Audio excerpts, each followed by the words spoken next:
and is confident the narrative will prove that between 1789 and 1815, with the single exception of Bonaparte himself, no single figure appeared on the historical stage more greatly gifted than this Negro, a slave till he was 45. Yet Toussaint did not make the revolution. It was the revolution that made Toussaint. And even that is not the whole truth. The writing of history becomes ever more difficult. The power of God or the weakness of man, Christianity or the divine right of kings to govern wrong, can easily be made responsible for the downfall of states and the birth of new societies. Such elementary conceptions lend themselves willingly to narrative treatment. And from Tacitus to Macaulay, from Thucydides to Green, the traditionally famous historians have been more artists than scientists. They wrote so well because they saw so little. Today, by a natural reaction, we tend to a personification of the social forces, great men being merely or nearly instruments in the hands of economic destiny. As so often, the truth does not lie in between. Great men make history, but only such history as it is possible for them to make.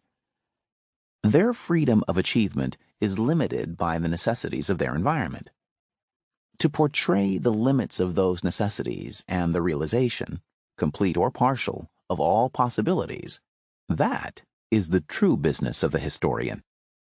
In a revolution, when the ceaseless, slow accumulation of centuries bursts into volcanic eruption, the meteoric flares and flights above are a meaningless chaos and lend themselves to infinite caprice and romanticism, unless the observer sees them always as projections of the subsoil from which they came. The writer has sought not only to analyze, but to demonstrate in their movement the economic forces of the age, their molding of society and politics, of men in the mass and individual men, the powerful reaction of these on their environment at one of those rare moments when society is at boiling point and therefore fluid. The analysis is the science, and the demonstration the art, which is history. The violent conflicts of our age enable our practiced vision to see into the very bones of previous revolutions more easily than heretofore. Yet for that very reason, it is impossible to recollect historical emotions in that tranquility which a great English writer, too narrowly, associated with poetry alone. Tranquility today is either innate, the Philistine, or to be acquired only by a deliberate doping of the personality. It was in the stillness of a seaside suburb that could be heard most clearly and insistently the booming of Franco's heavy artillery, the rattle of Stalin's firing squads, and the fierce, shrill turmoil of the revolutionary movement striving for clarity and influence. Such is our age, and this book is of it, with something of the fever and the fret. Nor does the writer regret it. The book is the history of a revolution, and written under different circumstances, it would have been a different, but not necessarily a better book.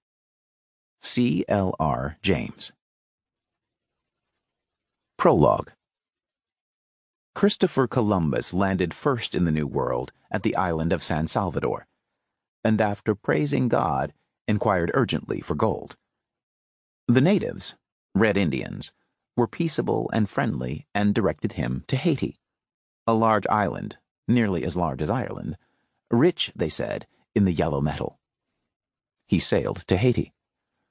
One of his ships being wrecked, the Haitian Indians helped him so willingly that very little was lost, and of the articles which they brought on shore, not one was stolen.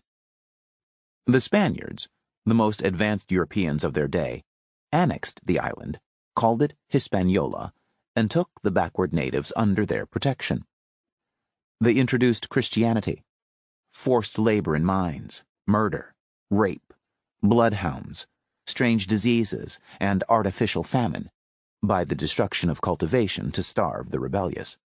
These and other requirements of the higher civilization reduced the native population from an estimated 500,000